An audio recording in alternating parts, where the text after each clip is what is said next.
Hi and welcome to today's video. We are taking a look at my finished pages from the month of January 26 to April 26. January and February would be enough for one video, but April and March won't be, because the most I have done in those 2 months is basically done a ton of new outlines, sketches and stuff like that for own artwork to color in live streams, or if I want to off stream, and therefore I haven't really colored anything or done any not a lot of own artwork stuff completely finished. So therefore I thought, okay, let's just put it all in one video. So it will be a little bit longer, but yeah. So this sketchbook I've bought many years ago, and I've done exactly 1 page in it, and I struggled so much with the paper that it sits on the shelf for years now, untouched. The thing is, it is a 100% cotton paper. It is hand-made paper, and those it is not the first I've tried like this, and the experiences I have made with those handmade 100% cotton papers is that they're always too compromised. So the surface is really tight and not as open pored as normally in a 100% cotton watercolor paper, and therefore the problem is that the color sits for a long time on top, and it needs a lot of time and a lot of work to get it into basically the paper itself. This is the first problem. So the coloring is really tedious, because basically what you have to do is take your brush, and normally you make it like this and you have the color on the paper. What I do on this paper is basically put the color and really scrub it in, and that is, yeah, unnerving and makes more problems and takes a lot of more time and goes on my nerves. So I'm not happy with the paper. The second big problem is I can't do sketches on the paper at all. First off, it's really hard to get pencil lines onto the paper. It's like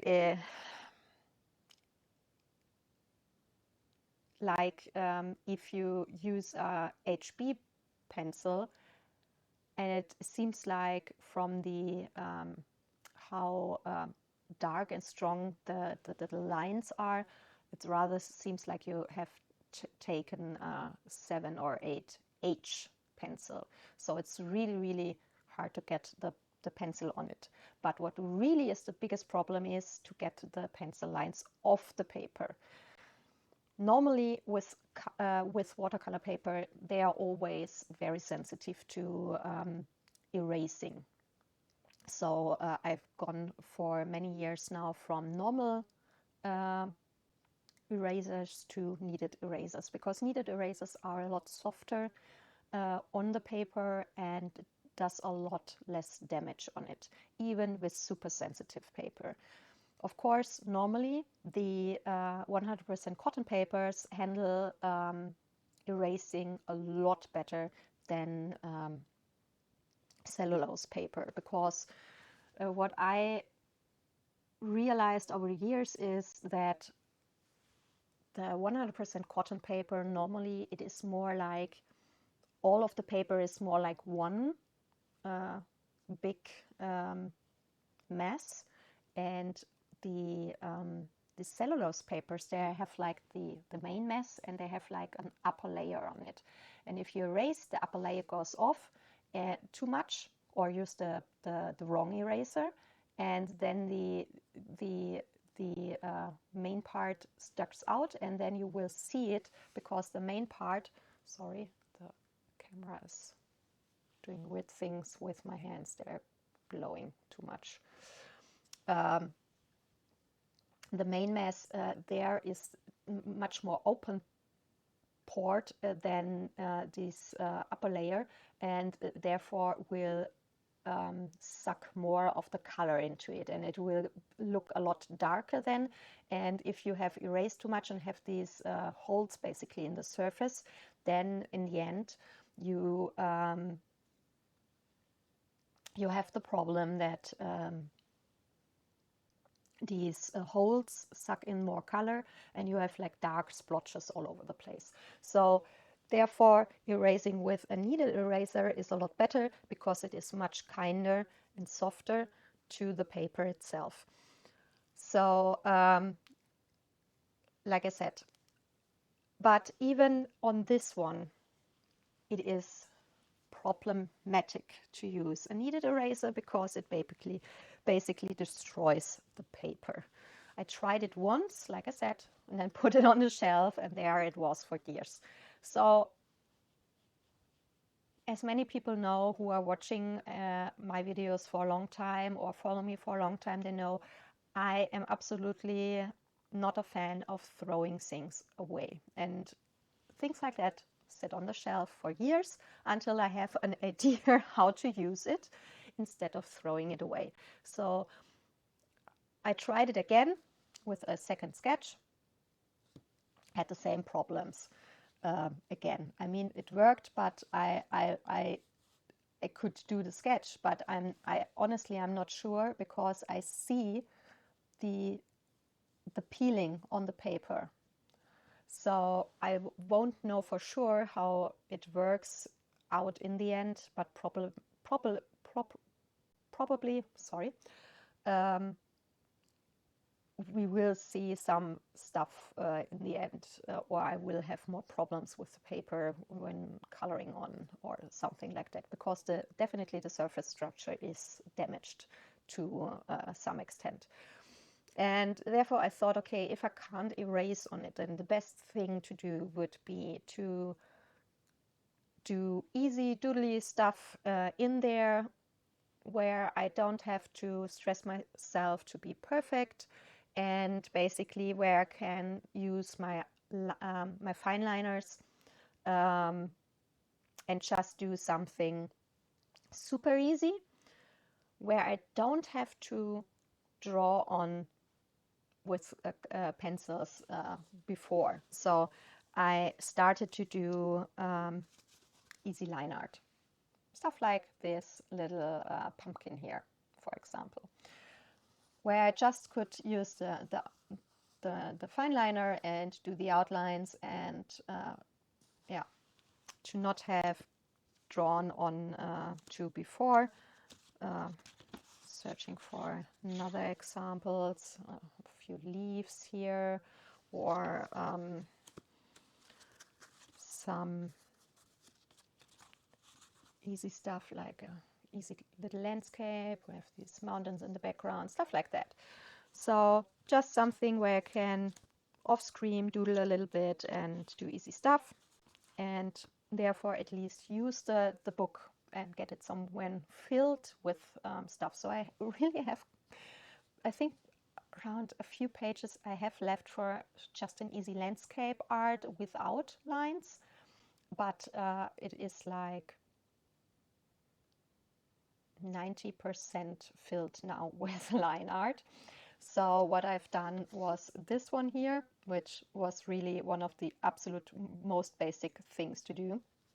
Yeah, we have this window here. I want to do a galaxy in the window and then just black out the background. So it looks very, very, very bad at the moment, but I hope it will look better in the end. So this was really just a test if this works, and therefore it is super basic, just an easy black, blue background, some dots for stars, a little comet, and these skyline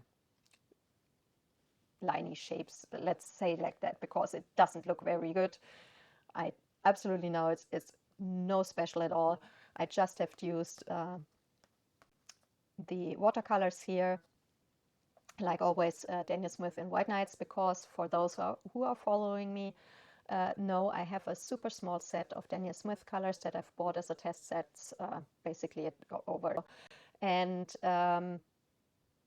they have 1/8 pens, so they're super small, containing like I think 0.3 milliliters of color, and I've started to use this set as my only watercolor set in January 2023, and 3.5 years later now, it is still not completely empty, and I want to really test it, how long it takes me to completely empty it out, to show people that sometimes colors that are more expensive are over time not so expensive, because they hold a lot longer than maybe other colors that are, when you buy it, a lot cheaper, but in the end empty out a lot faster.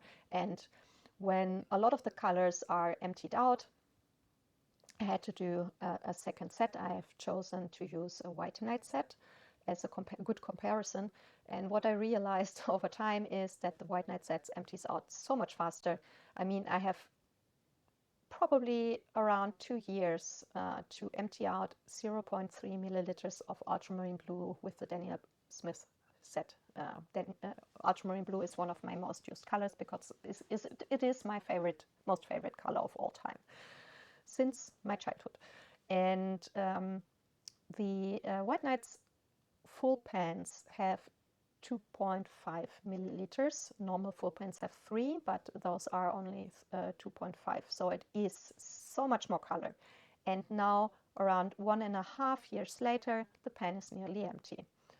So in nearly the same time, I will probably empty out the pen as well. In comparison, 0.3 to 2.5. Therefore, yeah, that's my long time test. So that's why I always use the same brands since many years for when I do art. And when this is empty, and that will change, but until then, it won't be an accurate test if I sometimes use other sets at all and don't use the set at all. It is always my main set, and I just use the White Nights because I don't have yellows anymore in the set. I don't have blues anymore in the set. I don't have reds or pinks anymore in the set. It's basically 2 kind of oranges now. It is an earthy reddish brown. It is a green, and that's it. So you can't do a lot of things with that alone, but still I use it as long as it takes to empty it out completely. Yeah, so sorry for the rambling here. That's what I used here, and I used the leftover mixture from another page we will see in the end of the video, which is basically white and yellow gouache, and I used it for the stars, for the comet, and for everything else. And then I've done one more page, which is also, of course, super doodly stuff, which was just here, some kind of, what's it called? I think neural art or something. Just where you make easy shapes, and I just colored it as well. But I used here some metallic watercolors from Giorgione and Magic Fly, which are super cheap sets that the normal colors are not very good, but the metallic colors are quite nice for a cheap brand. So I've used them here to add a little bit of sparkle in it, because I have so many metallic and glittery colors, and I oftentimes not use it. So I thought on these 2 pages I will use them. I have done the outlines with colored liners, and I had here thought I use more coolish kind of colors, and here we will have more warm colors. So this is that. Then we have done this super old sketch in one of the live streams. Of course, same watercolors here as well, including the 2 brands of metallic watercolors for this atrocious thing on her head, which after I lined it, I thought, oh, I really should have just left it off, but it was there then. I couldn't change it. I think the how the hairs are colored looks quite nice. The rest, it is a super old sketch. I don't like it anymore, but I at least wanted to give it a chance to look better colored and to have it finished. So we have done it, and yeah, it's not great, but not every art has to be perfect, I think. So 2 more my own art stuff. We have done a little Hanfu girl here, which looks a lot better. Not perfect either, but better. Also super, super old sketch. The head and so this part I don't like. The rest I think is okay-ish. Same watercolors, of course. Here we have also used a white gel pen from Sakura for some highlights. Basically, that's all. So yeah, this is a 100% cotton paper on this very, very beautiful sketchbook from Mosori, which I very love and have since many years, and it's still not finished.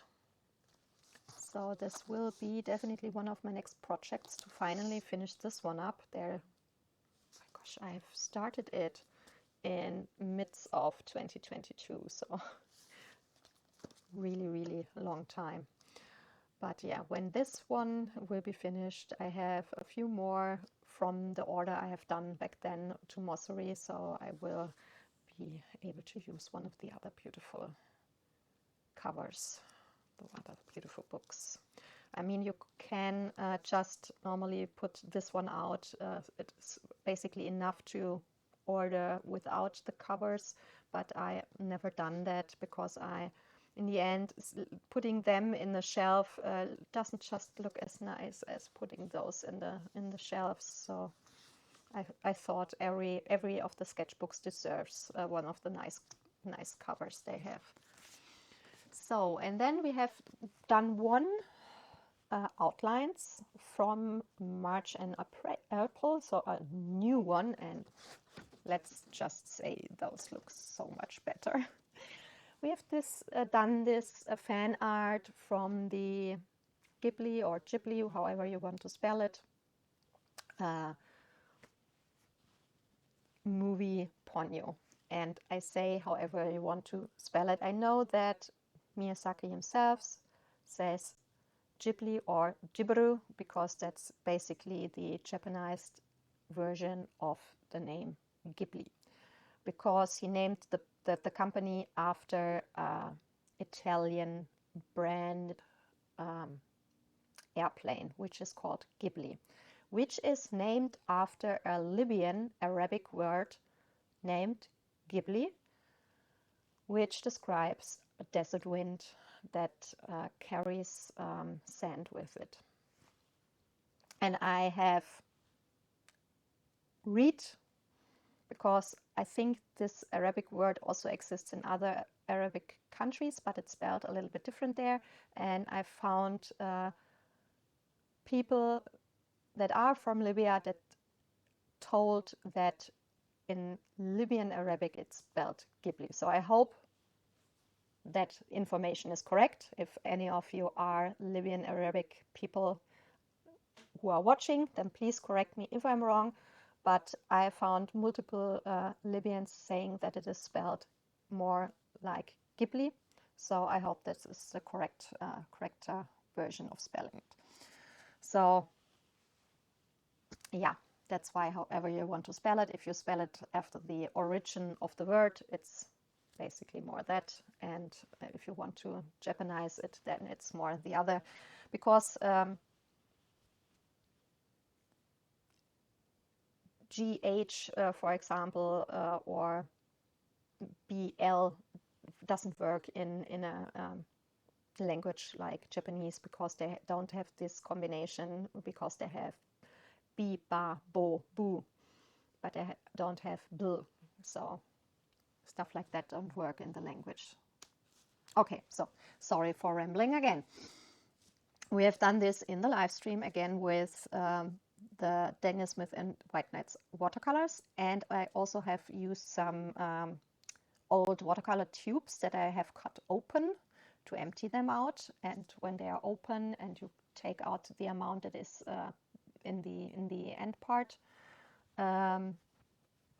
then there's still left over that you can't scrub off in the inner side of the tubes, and I let them always open. I have done a video about that, which you find, I think, in the tips and tricks or basic information playlists,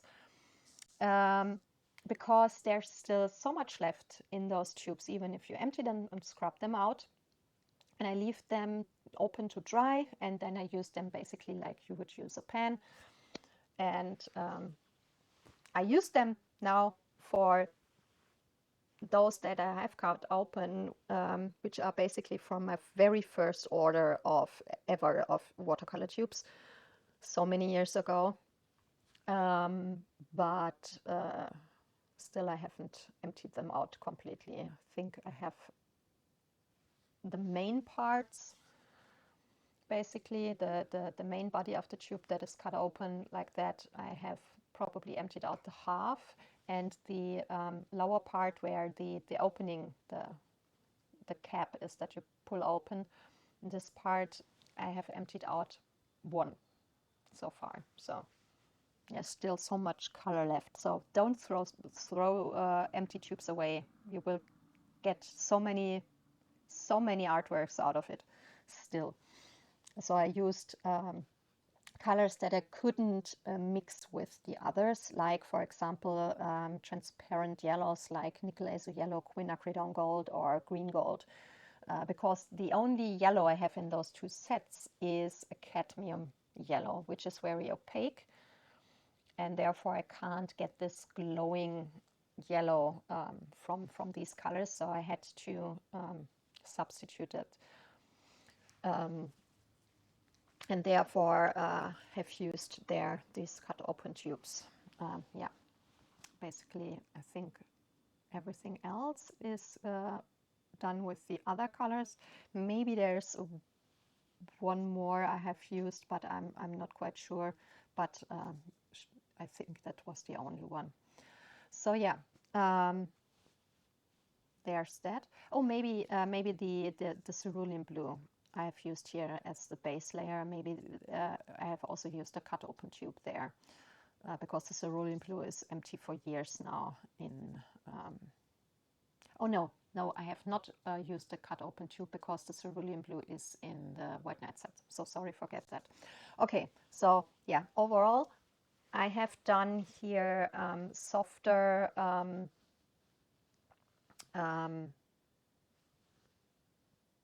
oh gosh, I've done softer, what's the word? Oh, I'm so sorry. I have, my migraine is not so nice today, and my brain is not working properly, and I totally forgot the word in English. I have to look it up. So sorry for that. Transition. That always is a problem. I know that words. If you would talk with me and I would hear it or I would read it, I would know what it means. But when I'm talking myself, I often have the problem I can't remember the words in the moment, and then I get nervous again, and then I can't remember, and then I have to look it up. And every time I look it up, I think, oh gosh, you're so stupid. You know the word. So yeah, the transition between the more shadowy layers and the other layers, I have done softer transitions there, because that's what I prefer. Here, of course, not because of the light rays, but on the other areas.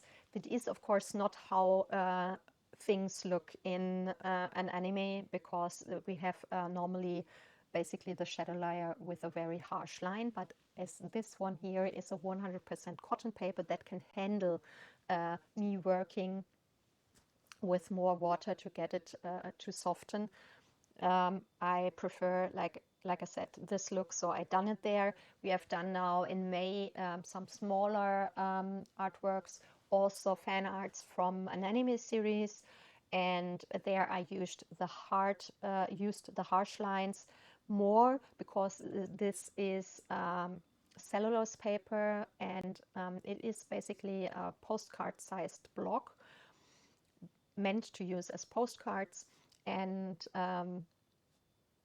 the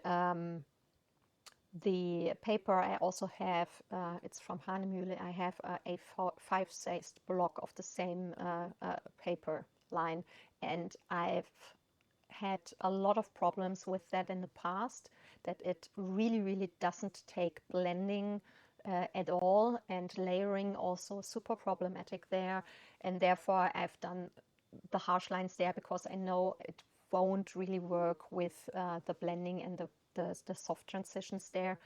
But whenever I have the chance to do it, I will do it more like this one here, because that's what I personally prefer.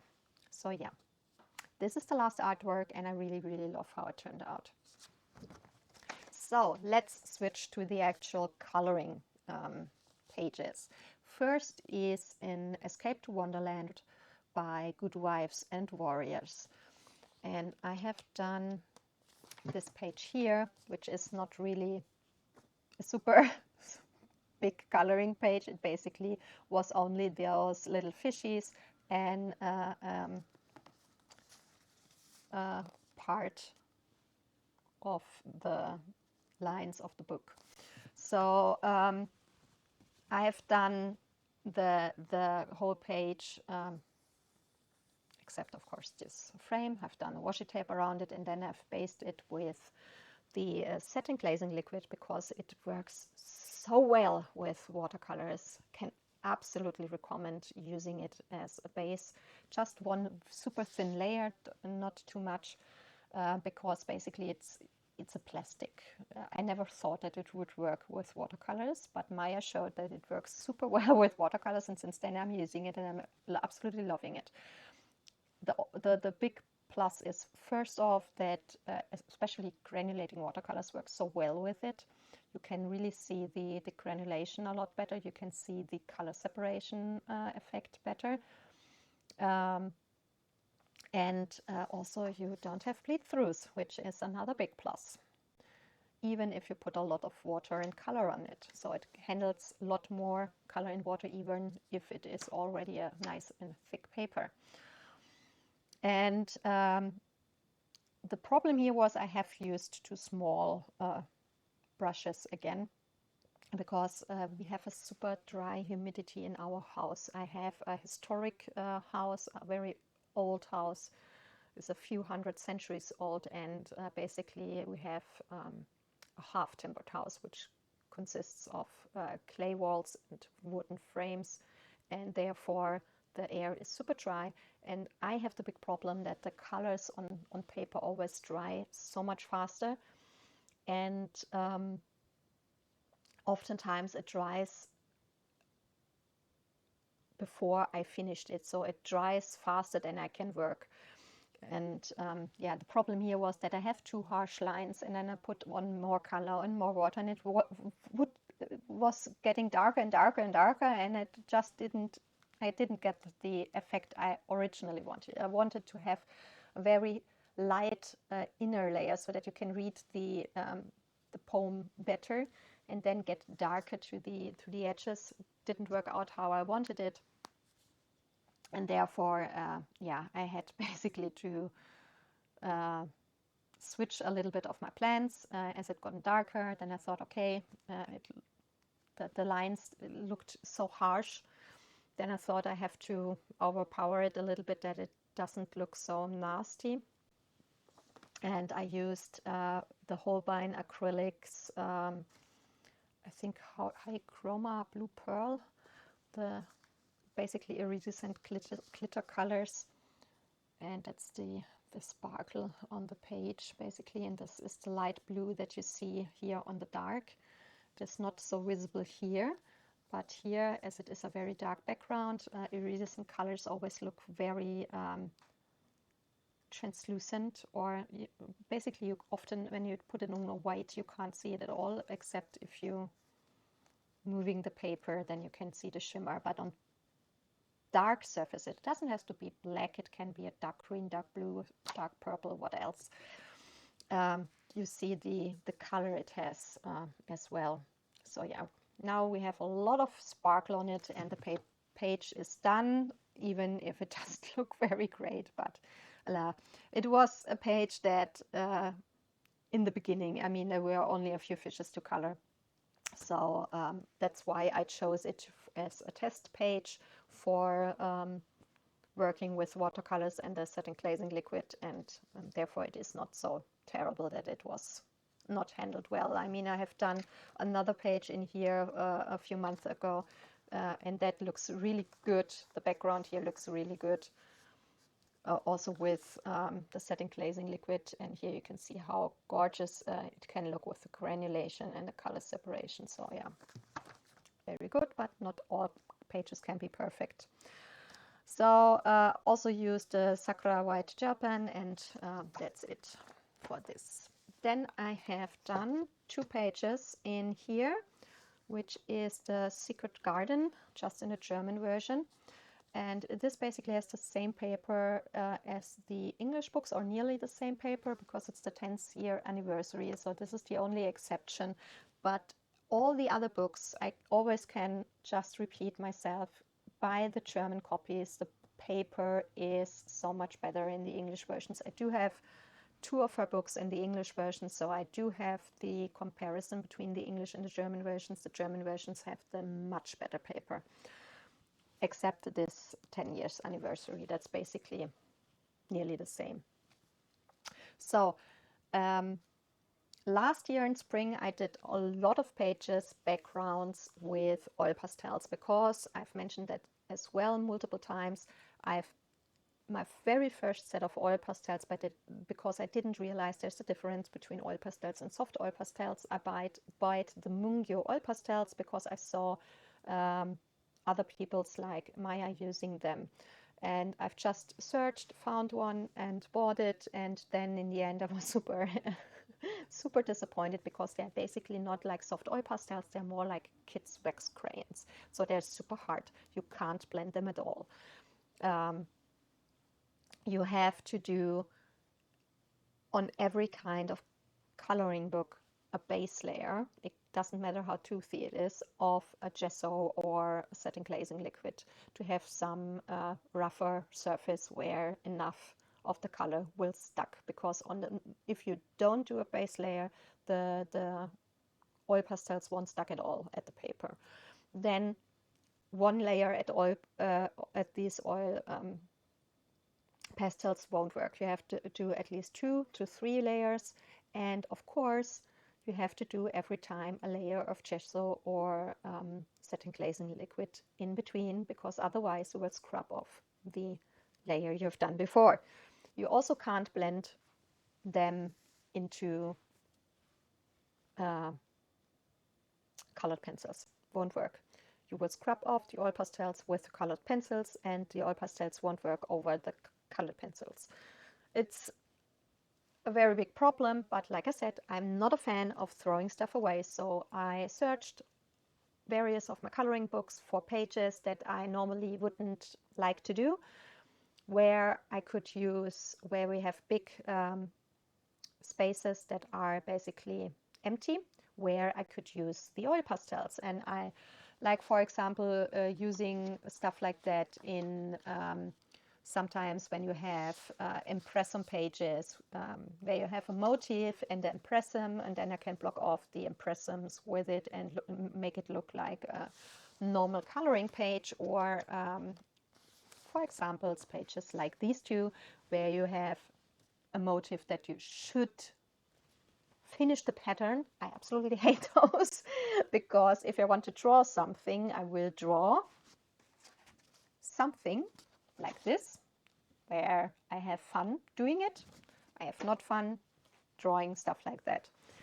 Of course, you could do some different stuff in the background. But again, if I want to draw something, I want to draw stuff I have fun with, and a paper on which I have fun with, and that's just not it.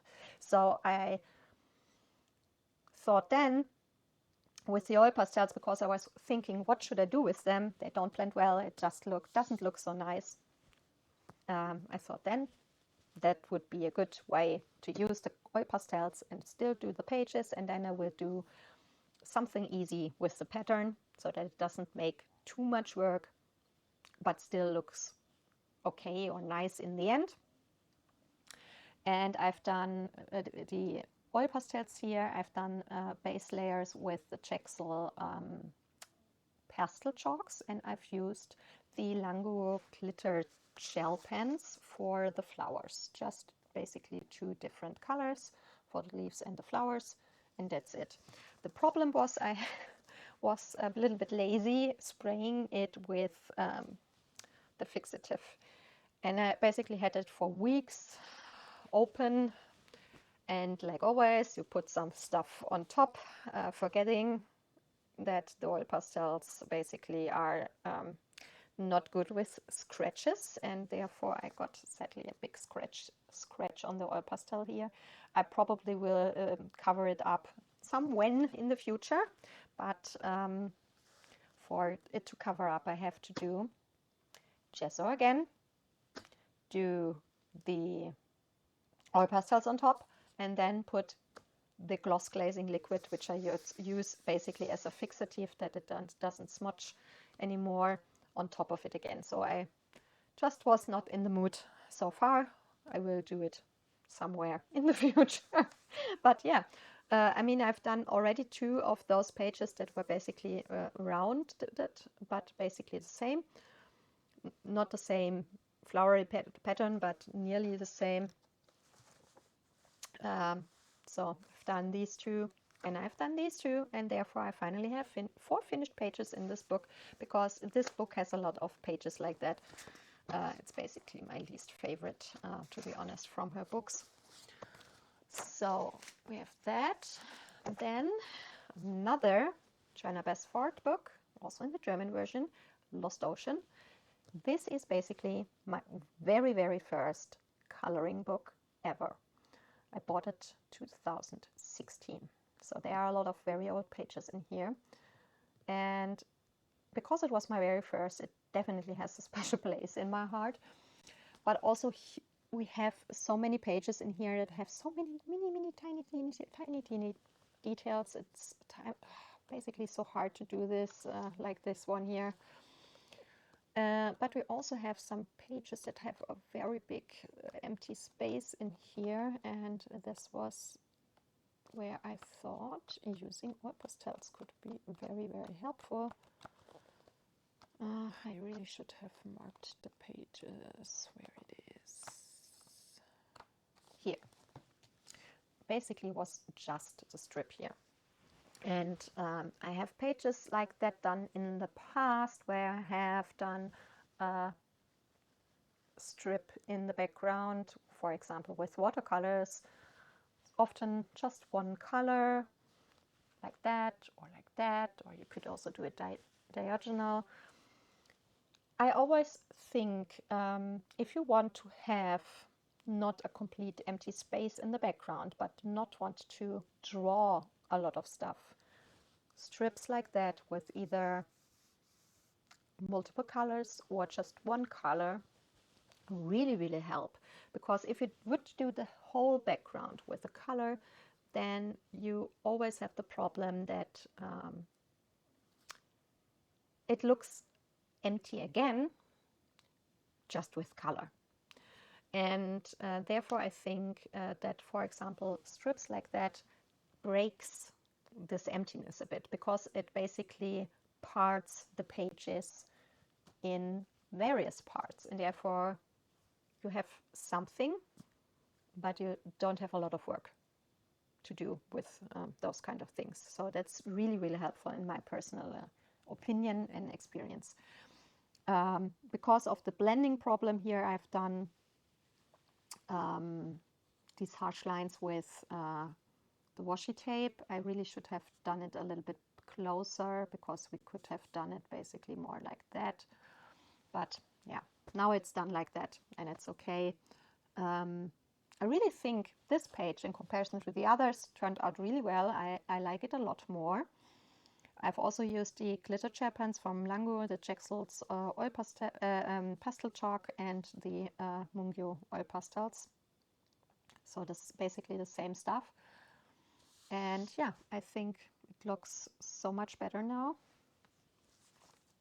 with this stripe in the background, in comparison to how it would look like if I would just left it empty and just do a little bit of pastel chalk and that's it. So I really think it turned out quite nice for a page like that. So then I have a funny set on super thin rice paper. You can hear it. It is very, very thin, thinner than a normal copy paper page. And I've bought 2 of those sets. I think both are plants and flowers, but the other has also glitter particles in the paper itself. And of course, those pages are normally done for colors like traditional Asian inks, or these ink sticks, for example, that you have to scrub on a plate.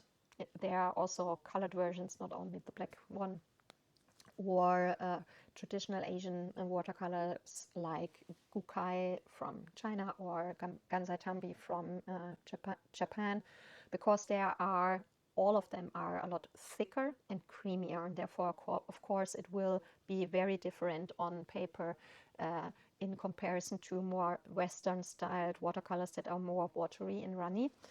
Of course, I knew that normal working with Western-styled watercolors won't work here, because you can't do blending. The thin paper won't handle it. And you have to do more like these harsh edges. So I thought, okay, it will work like that. Therefore, I've done this negative painting technique here to get these veins into the leaves. And I think it turned out really, really well. All overall, I was super surprised that the paper really could handle the watercolor. I mean, yeah, of course, it is a little bit crinkled now. I personally don't mind that.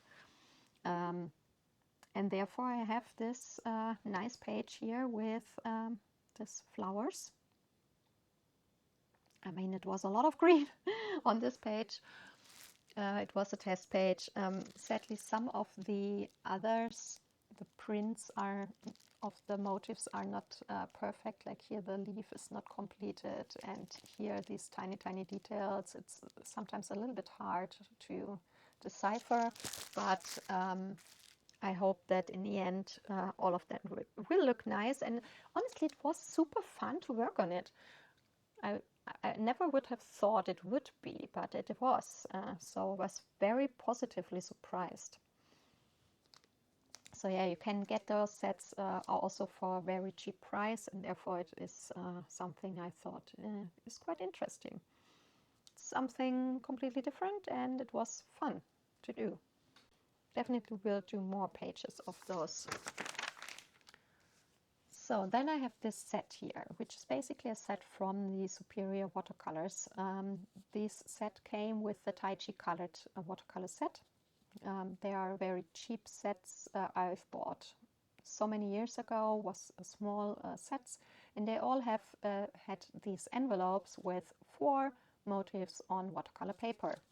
So basically 4 coloring pages on watercolor paper, and I've done this one here. And I honestly am so happy how it turned out. I really did look up tutorials on how to color blueberries. I don't know if these are blueberries. Probably not. I don't think the leaves fit for that. But I'm no botanic expert. So I just know I didn't want to make them red. I did want to have them in a blueberry color, and I watched tutorials on how to color basically and draw blueberries with watercolors. Never done that before. So I thought, okay, or never done it well. So yeah, I wanted to have these blue, purple, pink. And I think that it really, really worked so well. And I'm so happy how it turned out. And yeah, again, I have done a background here because we have a very big empty space. I could have done a strip here, but because we have done a watercolor motif, I thought this imperfect background here with the moon glow. So again, Daniel Smith, White Nights watercolors, looks a lot better. I've done it in a very soft version, not too overpowering, because of course we want our little berries in the main focus. And I've chosen, it was not accidentally this imperfect in the background, I've chosen to do it because, again, like the strip we have done on the other page, we have a big empty space here, and if I would have just colored everything, we would still have this empty feeling. So I thought doing it this imperfect like that breaks it again. And I think, you can tell me your personal opinion, but I think it worked so well here. So I'm really, really so happy how this page turned out. And yeah, absolutely love it. Had so much fun doing it as well. And even if it is a cellulose paper, it is a very good one. It handles layering and blending so well. I've done so many layers on those berries, like probably 4 or 5 at least. Had absolutely no problems with the paper. So that is this one. Then I've done one page in Witches Around by Uziku. I think I've done this one off stream. I've done the page named Second Breakfast, which is this one here. And I'm really happy how it turned out. I especially love my wood. I think the wood looks so good. The floor and these panels in the background, I absolutely love how they turned out. What I personally don't love so much is not that I've done colored glasses here, because a lot of old historic houses have these, when they have these lead, I don't know how they're called in English, to be honest. And in German, if you would translate it completely, it would basically like lead glass windows. That's how they are called in German. So if you can tell me how they are called in English, please let me know. But or is it just stained glass? I don't know. Yeah, let me know. The thing is, I don't hate it that it is colored, because I think it just fits this historical vibe and this style of window very well. But what I don't like is that it is so opaque. It should have been more translucent kind of vibe, and I didn't know how to do that properly. So that's the only thing I don't like as much. I also have used, I think, hybrid gel pens for the silver and the gold here on the dresses and also on the window. I think that was gel pens.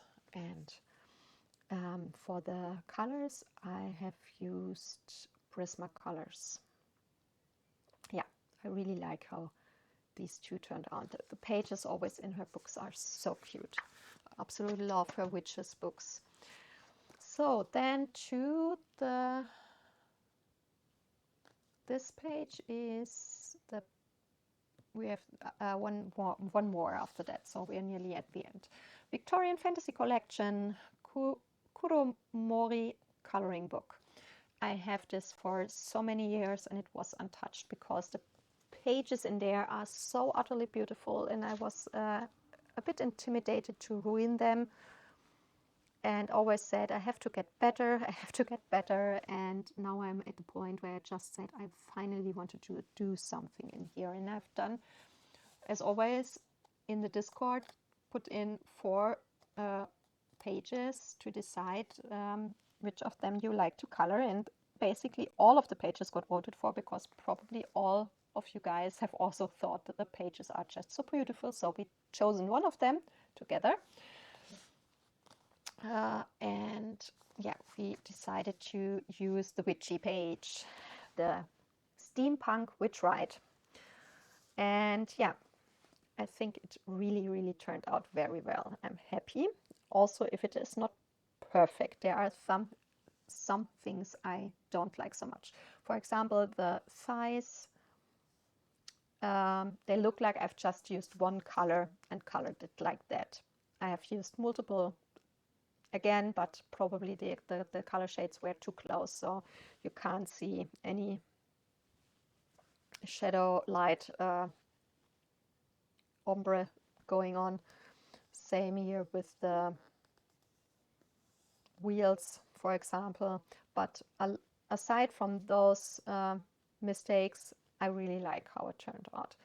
We have used semi-art watercolors as a base layer for the motif. Then we worked over it with colored pencils from Caran d'Ache Luminance and Prismacolor.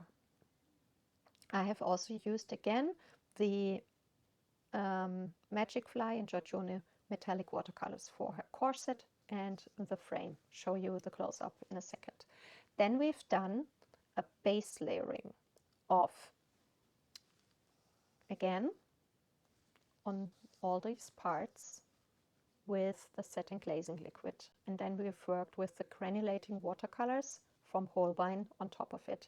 I have thought for a very long time when we were doing it, what colors do we want to use, because I didn't want to have all the stuff in grays and browns, because we have a lot of leather, therefore brown, and we have a lot of metal, therefore more gray. I didn't want all of this in the same color. Would have not looked good. So that's why I decided to give her red hair, and the corset to have, and the gloves to have red as well. Then I did look up old bicycles, bikes, sorry, because I wanted to have a little bit of color in it, which also will work with the steampunk vibe. So I didn't want to have like neon pinks or flashy purples or stuff like that. I wanted color shades that will work with the theme. And I did find old photos of old bikes that had this kind of turquoise green going on, but were already starting to get rusty. Is it rust?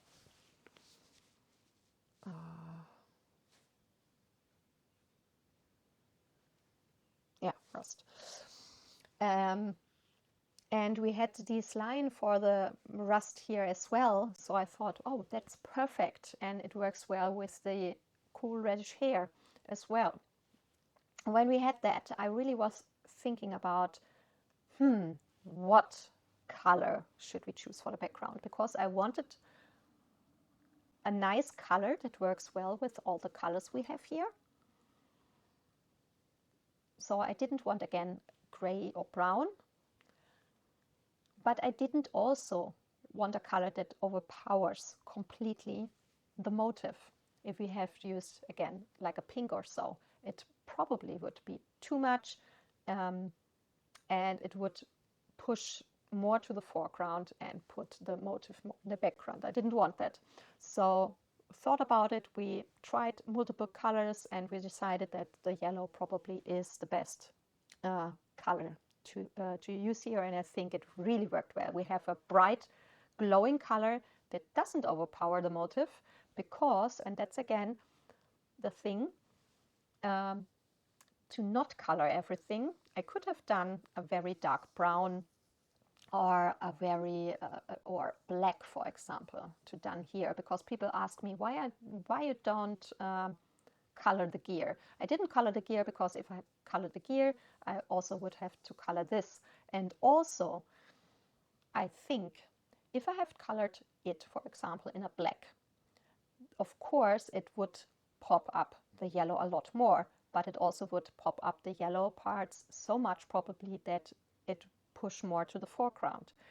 With this here, it basically is like a glowing frame that gets this part pop off a lot more and therefore push the motif to the foreground and gets us a glowing, vibrant background that works well with the rest without pushing the motif to the background. And I think therefore it really worked out well in the end. I absolutely love how it looks. So we have the gold here, and we have this copper. And if you look here, you can see the color separation effect going on. And also you can see a little bit the granulation, and yeah, really love how it worked out in the end. So last page, guys. We have done again a page in the live streams in one of the Googly books. We have done, I think, 3 pages already, or 3 motifs. One of them was a double page spread, which is still one of my absolute favorites in the other book of him or her, I don't know, or they, whatever gender the artist may have. So yeah, we have done a page in here. The other motif that I love so much, we have done with the double page spread. I've done in 25 streams, I think it was back then, around 4 to 6 hours each. So we have done a lot of time. I mean, that's one single page. I think we have done like 15 or so. I'm not quite sure. I would have to look it up in the playlist, in the color along playlist. You will find all the videos there. But yeah, it really looks great, I think. We've done this dragon page here. And yes, we have colored every single scale on the dragon on its own, because I know that it takes so much time to do, but it looks so much better than doing just the shadow to dark, the whole area in one go. If you take the time to do scales all one after another, you will get a lot more realistic look in the end out of it. It looks a lot more plastic, 3-dimensional. So yeah, really like how it's turned out. We used a lot of neon colors in here. So those, of course, aren't in the Daniel Smith or White Nights watercolor set. So we used the Finetec neon watercolor set here for the green, which is then mixed in with Daniel Smith colors for the darker shades, and of course for the fire, and the same colors we have done in the eye. We also used the Kuretake opal colors, which is basically iridescent watercolors. We have put it on the horns after we colored it with teal colors, which basically gives the horns this subtle glittery shimmer. I also used, additional to all the Daniel Smith and White Nights watercolors, a little bit of the white and yellow gouache mix, which I have used the rest for the cityscape in the beginning. That's what I mixed it for, because in the beginning we only had the normal watercolor and it was too dark, too much canary yellow, and therefore I put on around the flames this gouache mix to get it lighter, to get it a little bit more of the glowing effect. Used a little bit of white gel pen here for the water. And again, the only thing that I don't like on the page is basically that it looks a little bit, the background here, a little bit patchy, because it is so hard to work around small, thin edges and ridges and lines when basically the paper is, or the water and the color is drying a lot faster than you can work. I really should try to, oh gosh, no. No, I ruined a page. Damn it. Yeah, I wanted to say I should try using masking fluid on here because I didn't want to try here and ruin it. Now I've ruined the page. Oh my gosh. Damn it. Yeah, hopefully. Happy that it is basically this page. I can put on a tape here, and then hopefully in the end we won't see it that much. Yeah, okay, you know what I mean, because I have so many bad experiences with masking fluid ruining papers, and this is not a cotton paper, it is a cellulose paper, even if it is a completely different and very great to use cellulose paper, because it handles layering like a pro, and even if it is just around 200 or 180 GSM. Oh no, I think it's 200. I have one book with the same paper and it's 200.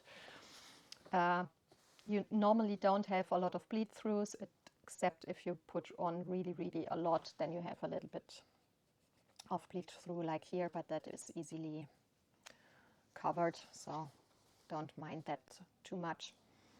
That's just because I've scrubbed so much here and put on so much water on the background to even out the patchiness. But basically, if you look at it, it is just this one small area and not the whole. So yeah, if you work correctly on it, you won't have problems with bleed through, and that is so great. I absolutely love the paper. With the double page thread, I have done like up to 8 and 9 layers on some areas, no bleed through at all. So you can do so much layering and so much blending, and the paper will have no problem with it. And that is not an easy feat for a cellulose paper, because that's normally the thing that I struggle most with, cellulose papers. That's why I want to use up all my cellulose papers and then stuck with cotton. So yeah, and what we also have done in the end on the eye and the flames, I have done an additional layer on top with Kusakabe colors. And the thing is, this one line of colors from Kusakabe, there are 2 different versions. We have the blue and the green that are translucent, and we have the yellow, orange and pink that are basically neon colors, so I worked it on top. But all of them are glow in the dark colors. So these flames in the eye, they glow in the dark and neon pink, orange and yellow. And I've tried it when I've done the German version to show it, but the problem is I would have to leave it open and giving exposure to light a little bit longer for that. So if you want to see the effect, check in the color along playlist, look up the last video, go to the end of the video. I've shown the effects there, and I honestly, those are one of the best glow in the dark watercolors I've ever tried, because they don't need super long exposure and they glow so bright, and it looked so good in the end. So yeah, I'm so happy how this one turned out, even with a little bit patchiness. Very proud of this page, and yeah, happy with the glow in the dark effect. I thought I want a little bit of a special thing for this page, for the flames, to give it a little bit even more glowing. we have the glowing with the neon colors, and with the gouache it pops up even more, and then with the glow in the dark we have more glowing effect as well. In the beginning I thought green flames would be great, but the problem would be with all the green of the dragon, the flames would have not be that visible and not popping up the page so much. It would look a lot duller. So I thought we need some contrast colors, and yeah, therefore we did this one. I think it turned out so well. I'm so happy with the page. So yeah, thank you so much for watching this very long video. I really hope you have enjoyed it. As always, like, thumbs up, a follow or comment really helps me so much. So yeah, if you have any questions, please just ask. I always try to answer everything. And if you have some tips for me for some stuff, let me know as well. And yeah, or if you just want to tell me what are your favorite pages of all of them, let me know in the comments. I love to hear from you.